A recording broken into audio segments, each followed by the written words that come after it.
देश में इन दिनों सोने का दाम तेजी से बढ़ रहा है। सोने की कीमतें लगभग 1.25 रुपए को पार हो गई हैं। लेकिन एक वक्त ऐसा भी था जब देश में सोने की कीमतें 30,000 रुपए के नीचे थी। ये बात ज्यादा दिनों की पहले की नहीं है, ये बात तब की है जब देश में नई नई मोदी सरकार बनी थी। आपको बता दें कि जब देश में पहली बार नरेंद्र मोदी की सरकार बनी थी, यानी कि 2014 में, तब सोने की कीमतें 28,470 रुपए थी। लेकिन अब सोने की कीमतें 1,24,000 रुपए की कीमतों को पार कर गई हैं।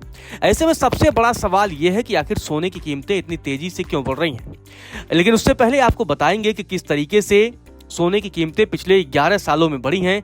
एक एक करके आपको बताएंगे। इसके अलावा चांदी की कीमतों के बारे में भी बताएंगे कि चांदी की कीमतें, आपको बता दें कि 2014 में जहां 43,000 रुपए प्रति किलोग्राम थी, वहीं अब चांदी की कीमतें अक्टूबर 2025 तक 1,77,000 रुपए प्रति किलो को पार कर गई हैं। ये अपने आप में बेहद चौंकाने वाले आंकड़े हैं। अब आपको ग्राफिक्स के जरिए बताते हैं कि आखिर साल दर साल सोने की कीमतों में कैसे इजाफा देखने को मिला है। दरअसल 2014 में सोने की कीमतों के दाम 28,470 रुपए थे। 2015 में सोने की कीमतों के दाम 26,343 रुपए हुए, मतलब कम हुए। जबकि 2016 में फिर से सोने की कीमतों में थोड़ा सा उछाल देखने को मिला और 28,623 रुपए की कीमतों पर पहुंच गए। इसके बाद 2017 में सोने की कीमतें प्रति 10 ग्राम 29,667 रुपए तक पहुंचे, मतलब बहुत ज्यादा बढ़ोतरी नहीं देखी गई। 1,000 रुपए के आसपास सोने की कीमतें बढ़ती हैं। 2018 में सोने की कीमतों में लगभग 1,500 रुपए की बढ़ोतरी देखने को मिलती है और 31,348 रुपए के आसपास सोने की कीमतें पहुंच जाती हैं। 2019 में सोने की कीमतें 35,220 रुपए तक पहुंच जाती हैं। इसके अलावा 2020 में सोने की कीमतें 50,141 रुपए के आसपास पहुंच जाती हैं। 2021 में सोने की कीमतें 52,670 रुपए के आसपास पहुंचती हैं। आपको बता दें 2020 और 21 ये वो दौर था जब देश कोरोना वायरस से जूझ रहा था।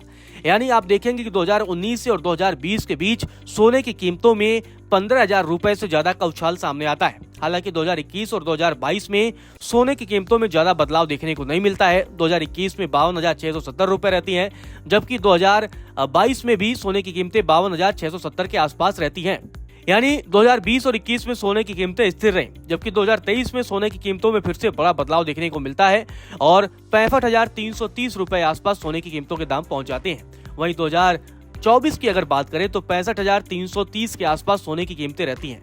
लेकिन 2025 में सोने की कीमतें लगभग अब दोगुने रफ्तार से बढ़ रही हैं और सोने की कीमतें 1,24,000 रुपए की कीमत को पार कर चुकी हैं। ऐसे में अपने आप में आप देखेंगे किस तरीके से पिछले 11 सालों में सोने की कीमतों में बदलाव देखने को मिला है।